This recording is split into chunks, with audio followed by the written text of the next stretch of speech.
tayo manalangin. Let's all stand up. And to pray muna tayo. Then of course, our text is found in Matthew chapter 28. It's 11 o'clock. Makukonsume po ang 1 hour this morning. But again, still, ang Diyos ay mabuti at tapat sa buhay natin. Amen? Ay manalangin, dakilang Diyos.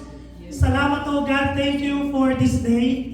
We rejoice because 2,000 years ago, God, until now, you are alive. And you are alive in our lives. Lord, bless your words. These words will not just be a word to us to hear. But again, we want the manifestation of this word will fulfill, Lord, our daily lives. Lord, it will sink in not only in our minds, but at the same time, oh Lord, touch every heart. We will accept your words, and these words will be a revelation to us. This word will be a spirit, and we will use this word in our daily lives.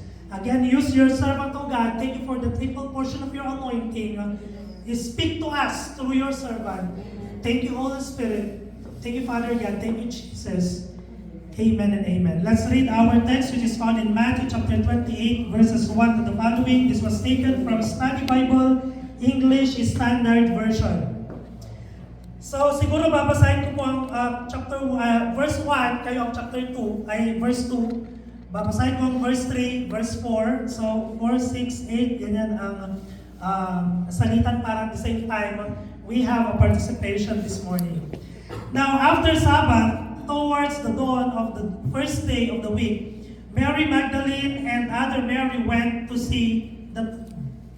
Verse 2. There was a violent earthquake, for an angel... Wala po. Ayan. Verse 2. Wala po ba dyan? Okay, sige. Sabay-sabay na lang po siguro. And behold, there was a great earthquake, for an angel of the Lord descended from heaven and came rolled back to the stone and sat on it. Verse 3. His appearance was like lightning, and his clothes were white as snow. And for fear him, the guards trembled and became like dead men. But the angel said to the women, "Do not be afraid, for I know that you seek Jesus, who was crucified. He is not here, for he has risen. As he said, come see the place where he lay. Then go quickly and tell his disciples that he has risen from the dead. And behold, he is going before you to Galilee. There you will see him. See, I have told you." So they departed quickly from the tomb with fear and great joy, and ran to tell his disciples. And behold, Jesus met them and said, "Greetings." And they came up and took hold of his feet and worshipped him. Then Jesus said to them, "Do not be afraid. Go and tell my brothers to go Galilee, and there they will see me." While they were going, behold, some of the guard went into the city and told the chief priests all that had taken place. And when they had assembled with the elders and they taken the council, they gave sufficient sum of money to the soldiers and said, "Tell people, these disciples came by night and stole him away while we were asleep. And if this comes to the governor's ears, we will satisfy him and keep you out of trouble." So they took the money and did as they were directed. And this story was then spread among the Jews to this day. Now the 11 disciples went to Galilee, to the mountain to which Jesus had directed them. And when they saw him, they worshipped him, but some doubted. And Jesus came and said to them, "All authority in heaven and on earth has been given to me. Go therefore, make disciples of all nations, baptizing them in the name of the Father, and the Son, and the Holy Spirit, teaching them to observe all that I have commanded you. And behold, I am with you always to the end of the age." Thank you, students. Please be seated. Palakpakan natin si Lord. So, actually, kanina 1 o'clock, I was still awake. I was praying for this message because alam po ninyo, hindi po basta-basta ang mag-share ng Word of God. But I believe the Lord already speak not only to His messenger, but the Lord already speak to every one of us. Sa praises pa lang kanina, grabe. Amen? So kung to us, marami pa rin po ang mga bulag until now. That is still for them, Jesus died, and on the third day, sa kanila, every year, ganun pa rin yung routine. Na kapag Friday, namatay si Kristo, namatay ang ating Panginoon Jesucristo, and the third day, doon pa lang siya nabubuhay, right? Alive. But to us, my dear brothers and sisters, naniniwala ako na sa atin 2,000 years ago, until now, it is just a manifestation from the four Gospels. From the four Gospels na binasa natin, binabasa natin, even the last 7 last words kahapon, the tomb was empty. Sino ang namatay na kung saan ang tomb is empty? Only Jesus. Amen? Kaya naniniwala ako na yung fulfillment of the prophecy ay nangyari. Bakit? Because of the life of our Jesus Christ. Ang tanong, buhay ba si Kristo sa mga buhay natin? Amen! Amen po ba? Ngayon, tignan mo yung katabi mo kung buhay si Kristo sa mga buhay natin. So, gusto mong simulan. So, gusto mong simulan. Medyo mahaba-haba po yung message. Yan. Medyo mahaba-haba po ang message. So, gusto mong simulan sa isang video. Okay ba, Andrea? Meron isang video. Actually, I sent this, so I think, I don't know, kanino ko na-send ito. You know, kahapon habang pinagbubulay-bulayan yung 7 last words, to continue, of course, the message today, nakita ko yung isang video na to at least a week ago. Kasi from Luke chapter 19 until the last chapter, nakita ko po yung isang video.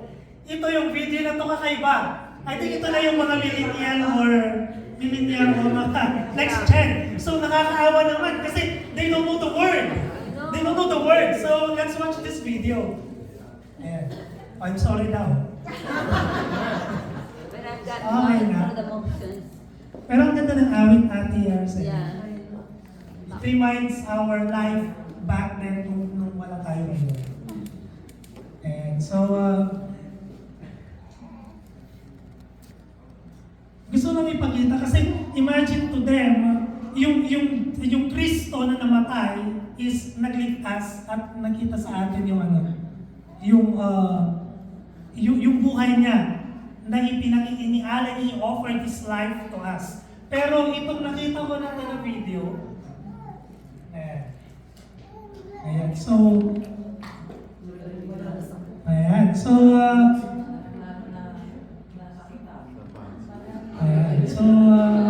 medyo,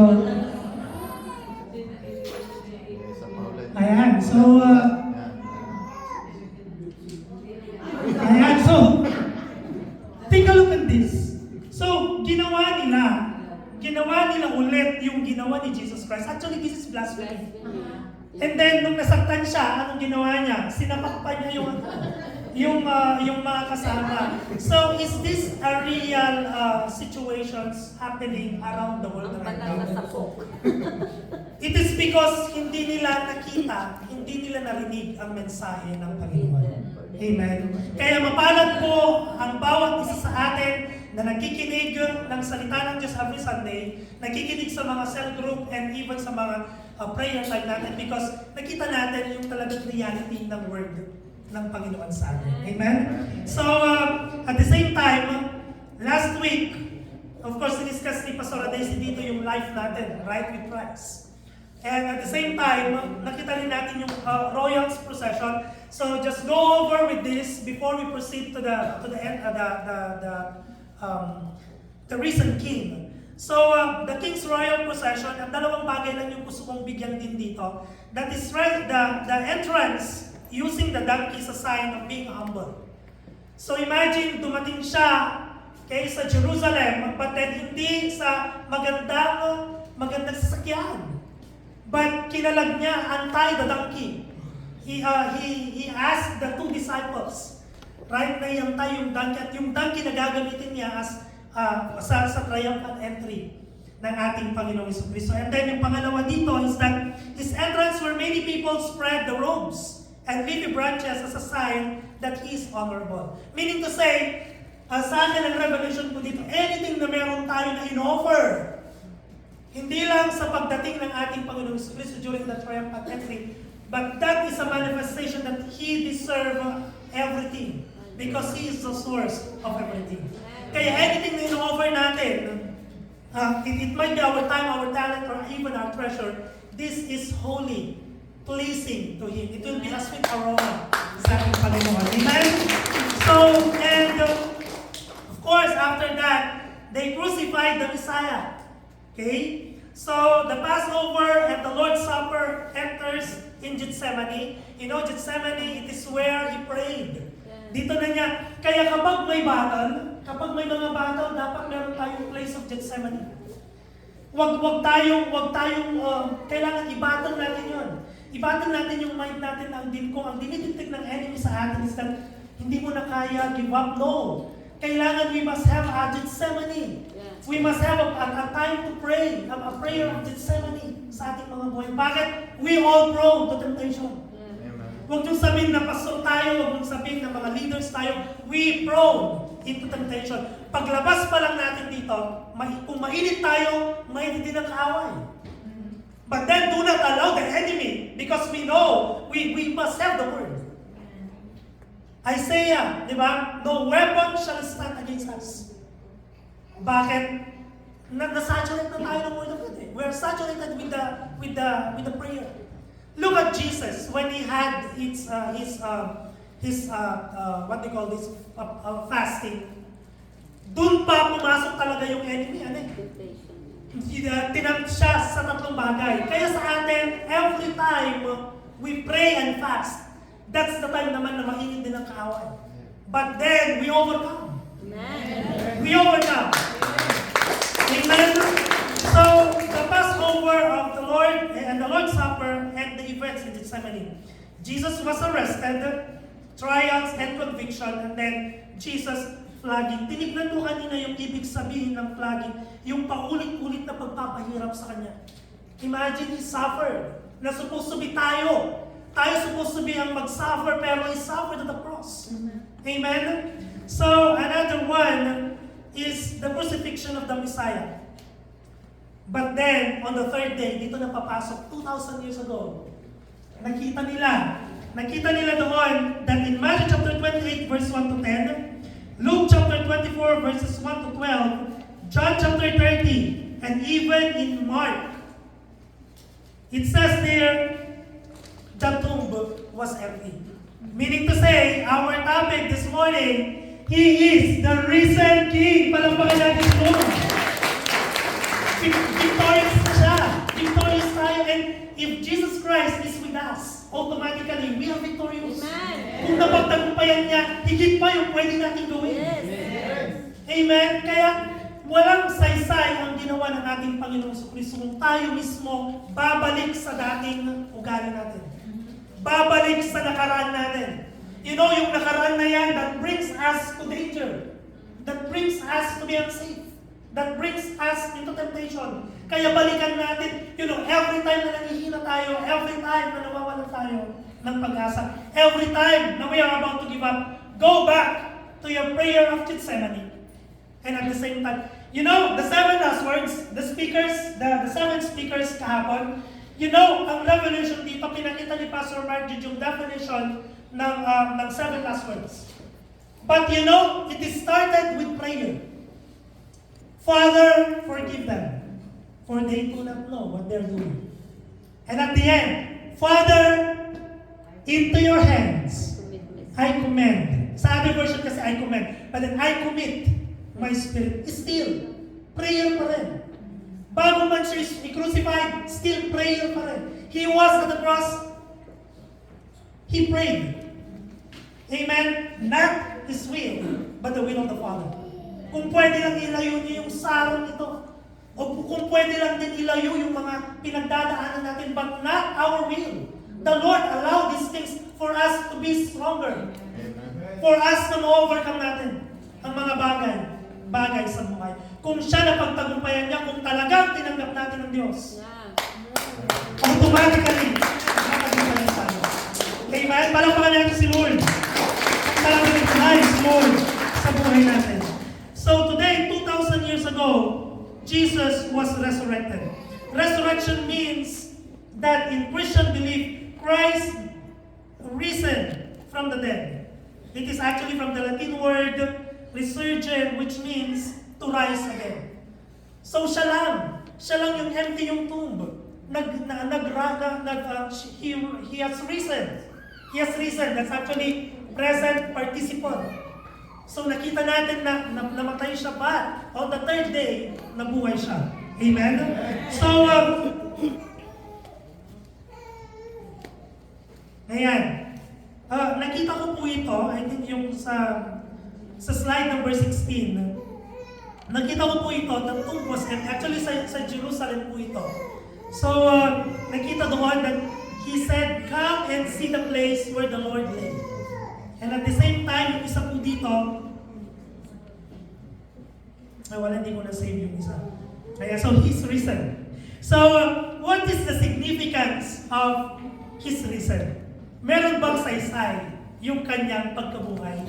Sa tingin po kaya natin, meron po bang saysay? Of course. Kung pagkabuhay po ng ating pong Panginoong Jesucristo. Of course, I just want to emphasize here, this confirms his identity that his accomplishment at the cross was fulfilled. Na-fulfilled. Yung ginawa niya sa krus, na-fulfilled yun. Nangyari, prophecy yun na ipagkakalulu siya ng isang tao, di ba? Ipagkakalulu siya 3 times, and that is Peter. So, at the same time, he says here, the accomplishment of the cross was fulfilled, and not his will, but by the will of the Father, in Luke chapter 22, verse 42. So, this is one of the significance. Now, as we go back to our text, so the confirmation happened. Can we confirm that he is actually the risen King? So, it was appeared there that Jesus appeared to Mary Magdalene and at the same time Mary. In Matthew chapter 28 verses 4 to the following, okay? So, and at the same time, John chapter 20 verse 11, just i-jot down nyo na lang po. Sabi po niya dito sa verse 4, sabi niya, "And for fear of him, the guards trembled and became like dead men. But the angel said to the women," sino yun? It's Mary Magdalene and the other Mary. Okay? He is not here, for he has risen. Okay? Siya'y buhay. He is risen. And then he said, "Come and see the place where he lay." Ngayon, kung tinignan nila, the tomb was empty. Amen? Kaya naniniwala po ako na tayo mismo, dun pa lang, pag sinabi ng anghel, huwag tayong matakot. So anuman yung sitwasyon natin, it might be our personal issue. Kasi ang mahirap kapag personal issue. But remember, ito yung mas mahirap because we are accountable kay Lord pagdating ng araw. Amen? Tapos ang involved family, ang involved ministry, ang involved kapitbahay mo, ang involved community mo, ang involved the entire household. Pero naniniwala ako, when he appeared to Mary Magdalene and the other Mary, that's just the manifestation that, anong sabi doon sa first point natin, confirms the identity that that his accomplishment at the cross was already fulfilled. Na-fulfill na yun. Kaya hindi pwedeng sabihin na uulitin mo yung ginawa mong pagkakamali. You have done that mistake, then uulitin mo pa ba? Hindi. You know, you're in danger, kasi ulitin mo pa, hindi na. Nag-warn na si Lord through the messengers. Nag-warn na si Lord sa mga speakers every Sunday. Nag-warn na si Lord with a different, tawag nito mga small group natin. Dapat ma-alarm na tayo doon. Yung once, twice, thrice, and we are servants of God, we are a child of God, we are highly favored, we are called by God. Ano yung distinction natin sa mga unbelievers? Walang pagkakaiba. Bakit? same din pala kapag mag-church ka dyan. Same din pala kapag nasa small group ka dyan. Kaya, why people left the church? Why people left sa mga GC? It is because hindi nila makita yung distinction na kailangan mag-appeal doon. It appeared eh. It appeared. Doon pa lang, Mary Magdalene and Mary found out that He's risen. Amen? He's alive. The tomb was empty. Doon pa lang, on the third day talaga, He's risen. Kaya buhay. It appeared. Ang tanong, yung Jesus ba na tinanggap natin nag-a-appear sa mga buhay po natin? Or na-hide? I think yung cloth was already torn to reveal His glory in our lives. Amen. Pero yung glory bang yun, namamagnify ba sa buhay natin? Hindi na-accomplish yung purpose natin mga kapatid kung dito pa lang sa first point. Yung pag-appear pa lang ni Lord sa atin, hindi nakikita. Amen? Seryoso, tingnan niyo yung katabi niyo kung ano. Natapos ng Biyernes Santo. Number 2, Jesus appeared to His disciples.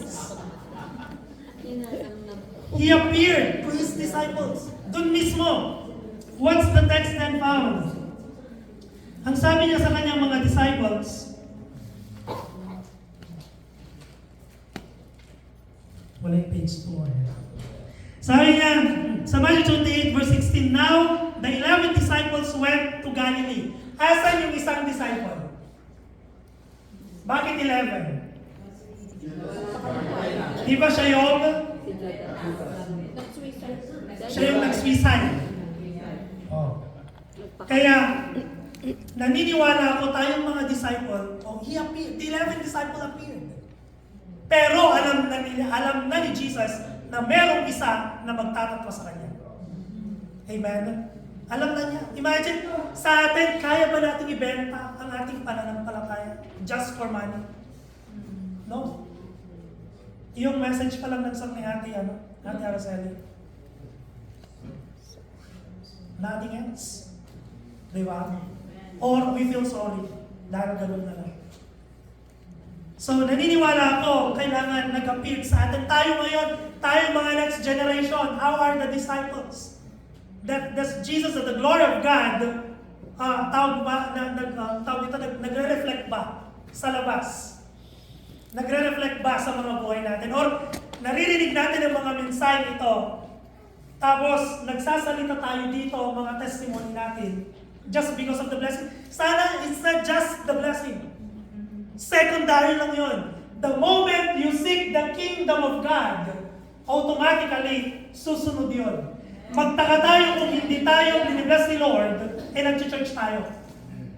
Nag-pray tayo. Nag-offer tayo ng mga tithes and offering natin. Magtaka tayo. Meaning to say, hindi pa naghari ang Diyos sa buhay natin. But, kung pinagpapala tayo ng Diyos, magtaka pa rin tayo. Bakit? Hindi na tayo magtaka. Bakit? Naghari ng Diyos. The Lord already appeared to His disciples. Amen? And even to us in this generation. Amen? Seryoso pa rin. Biyernes Santo pa rin. And then Jesus appeared to Thomas. Who is Thomas? Di ba sabi niya, I think siya yung Thomas the doubter. Di ba siya yung Kasi yung isang picture na nakita ko dito naman, may butas si Jesus din. I don't know, these are just pictures. Tapos, dito naman, sabi ko, di ba, I think doon sa doon sa may palm niya.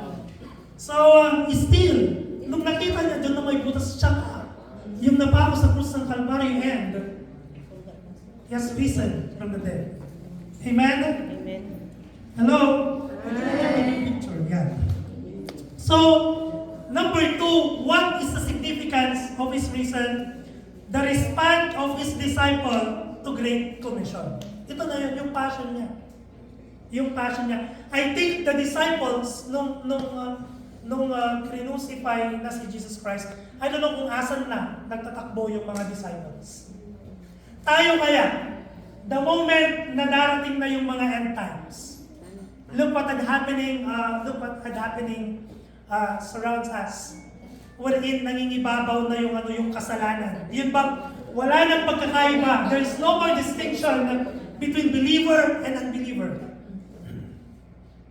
Okay na lang yung mga premarital sex. Okay na lang yung mga same-sex marriage. Okay na lang yung okay na lang hindi ka magsimba. Okay na lang wala kang time sa mga fellowship. Okay na lang na wala kang prayer time. You ignore yung mga gawain sa church. You ignore your giving. You ignore your family na hindi na nagpipray together. Church, ito yung manifestation kailangan nag-appear na si Lord sa atin. And even the Great Commission. Ito yung dalawa lang eh. Dalawa lang yung resurrection, resurrection niya.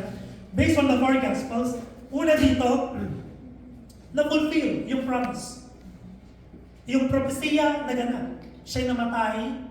On the third day, is risen. Actually, it's Sunday yun. Kasi first day sabi na dun eh. And then at the same time, yung pangalawa dito is, ano yung command niya? Dito sa Matthew chapter 28, sa 28 natin kunin in Matthew, sabi niya dito, now, the 11 disciples were at Galilee, went to Galilee, to the mountain to which Jesus had directed them. And when they saw him, they worshipped, but some doubted. Meron pa rin ba sa atin ang nagda-doubt right now? Meron pa rin ba sa atin ngayon ang hindi nananampalataya sa ating Panginoon? You know, yamang narinig din natin ang mga mensahe nito. Bakit hindi na natin itodo ibigay yung buhay natin? You know the destruction na mangyayari kapag hindi tayo sumunod sa pinag-uutos ng Diyos. Nandito na tayo sa kawan ng Diyos. Already in the Church of God. I would say, despite sa pinagdadaanan ng church na to, I believe, I would say, and I will shout that still, JCLB is active. Hindi siya complacent. Hindi na kailangan na i-remind. Hindi na kailangan na sabihan ng bawat isa, matatanda na tayo sa pananampalataya. You know, we have seen how many years the church have been through a lot of struggles, but still, I would say, I thank God. I thank God that even in Global Revival Prayer Watch, may isang intercessor man lang na nananalangin. Eh kung ang bawat isa sa atin manalangin, minsan na lang ang panalangin, my God, why have you forsaken me? Pero church, we were blessed. Bakit? Still, we keep on going. We are pressing on towards the goal. Na someday, may mga nakahandang pangako ang Diyos sa atin. Amen? Kaya huwag tayong mapagod. Ngayon pa na nasa gitna na tayo, mapapagod tayo. We are now in the mid. We are now in the post, alam natin na we are now in the post-revelation.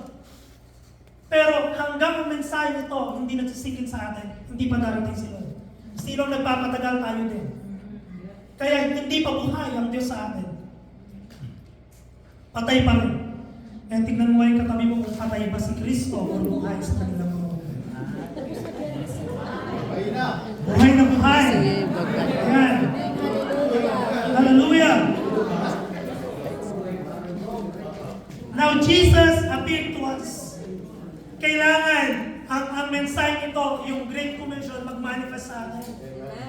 You know, ang dami ng mga testimony ang church na to. Actually, paulit-ulit lang yung mga mensahe nito. Sabi ko, it's still about the missionary journey pa rin ni Lord. Mission, he still has a mission. You know, hindi yung 7 last words nagtatapos. Hindi rin sa resurrection nagtatapos. No. There's still a fulfillment of the vision ng God sa generation na to. 2,000 years ago, fresh pa rin sa atin hanggang ngayon. At ano yung ginagawa natin? We responded already to the Great Commission. Nag-respond na tayo. Ang tanong, kaysa ka ba? O kaysa ka sa sakit ng ulo? Let's be serious. Ang namatay sa krus ng Kalbaryo, seryoso? And this, you're just taking it joke sa pag-donation? No. Give your life. He offered His life to you. Ako matapang kong sabihin because I have a mission. And glory to God, hindi ko inaangkin ito. You know, last Friday, it's a Holy Friday, we visited one of our relatives in Peterborough. Ang layo pala. I'm praying actually na magkaroon ng gawain sa East. I wasn't able to to go kay Giovanni because actually ibang-iba po ngayon, ibang-iba yung next adjustment namin ngayon ni Pastor Akasi. Talagang sabi ko nga kung gising ka ng alauna, alas 2, this is normal. This is normal to us. And then kanina, imagine matulog ka ng 2 o'clock, nagising ka 4:30. So hindi, yung bang parang hindi, it's not bangag. But then, I'm always praying the Lord, use me mightily. Kasi maraming naghihintay ng good news. Despite the bad news outside. Maraming naghihintay ng good news. You know what? 2 kaluluwang tumanggap nung Friday. And looking forward, makasama po natin sila someday. Ang daming gawain. Ang daming gawain. It must fulfill. O ba yung kina Roda, hindi ba kayo nagtataka? The same mission pa rin. And this is our life. This is actually the blueprint ng ministry ni Lord. And you are part of it. We are part of it. We work as a team. Amen? Hindi pwedeng isa lang. Hindi pwedeng isa lang. We are team. Si Jesus nga may 12 disciple. O yung isa, nag-give up. Pero dapat tayo, hindi na tayo mag-give up kasi buhay na siya sa buhay natin.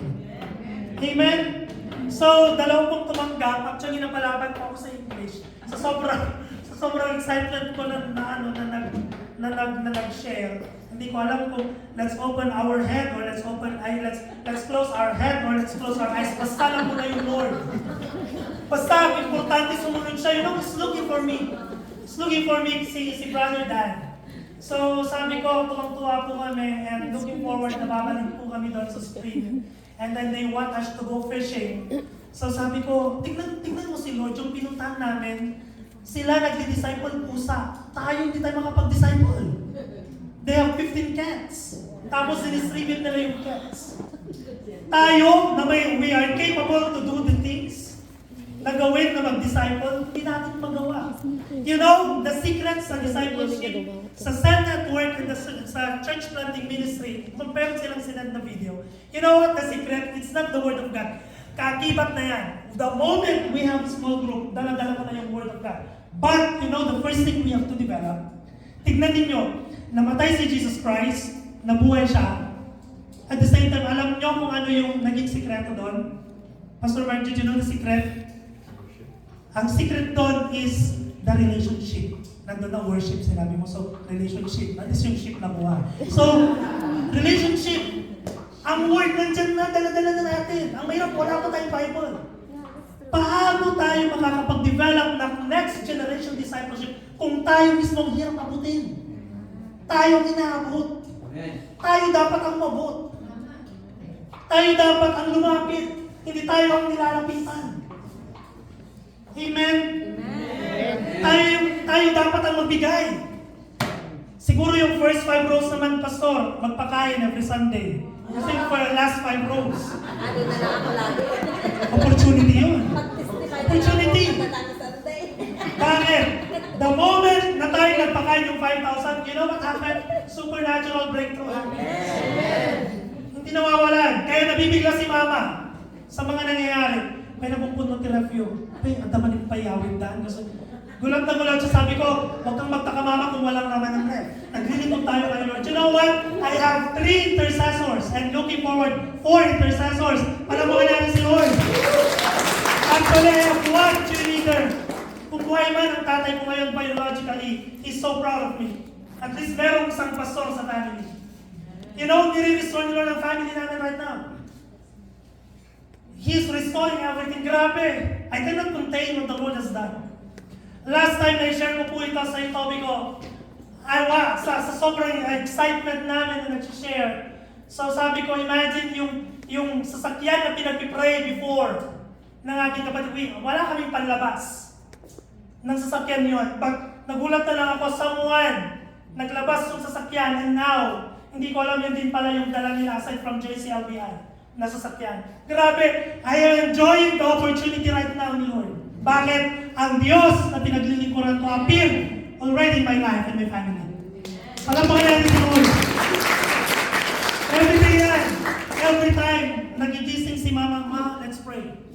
Every time nagigising si Pastora kasi nandun mga small groups. Grabe, sabi there's revival.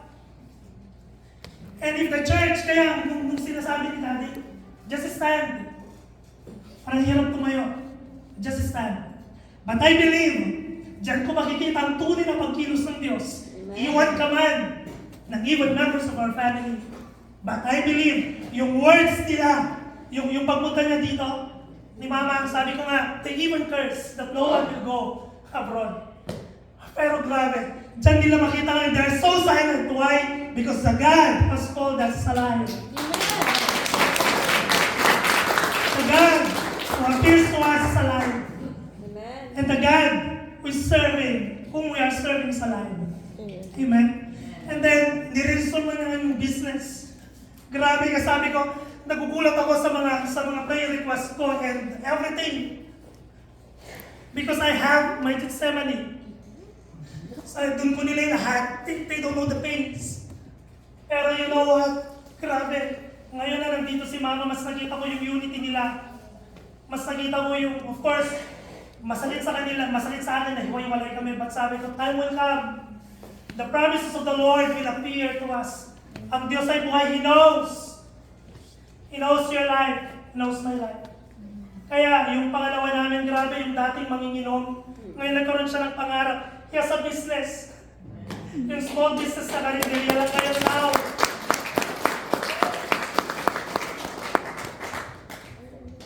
Dati hindi namin nakikita ang airport. Ngayon sabi niya, halos araw-araw hatid sundo. In his own car. Grabe. Grabe si Lord. So, kanina, habang pinagbubulay-bulayan ko po ito, i-restore niya lahat. Amen. Lahat ng nawala. Because He is alive. Isa lang yung challenge ko because we're already 11:30. I'm also preparing isang message sa ito because ano man yung message Lord doon. I believe it will be a revelation to Him. It will be a fresh revelation to us. Tayo natin tumayo. I will just give you challenge this morning. Habang piniplay nila yung the anthem. Is He victorious in our lives? May isa-isa pa yung pagkamatay ng Diyos sa buhay natin. Meron bang meaning yung pagkamatay niya sa atin? Did He appear in your life, your family? Did He appear in your relationship? I believe this morning deliverance will happen. Restoration will happen. Kailangan positive words sa mga dinideclare natin. Pagpapalain tayo ng Diyos. Pangangarap ang mga anak natin and they will be the next generations. Hallelujah. Salamat o Diyos sa mensahe po ninyo, God. Lord, bukas ang aming mga puso, God. If there are some struggles, O God, binubuksan po namin ito, God. At muli, Panginoon, maghari ka sa mga buhay po namin. Patawarin mo kami, Panginoon, sa mga nagawa namin sa And right now, Lord, we accept you, God. Appear in our lives, O God. Like what you did in the past, O God, 2,000 years ago. You will be our Master, our God, our Savior sa aming mga buhay. Remember your people, O God. Remember us, O God. And again, O God, you are alive in our lives. Buhay ka, Panginoon, sa mga buhay po namin. Kaya naman, O Diyos, sa paglabas namin, O God, kami matagumpay. We are victorious, O God. In Jesus' name we pray. Everybody say,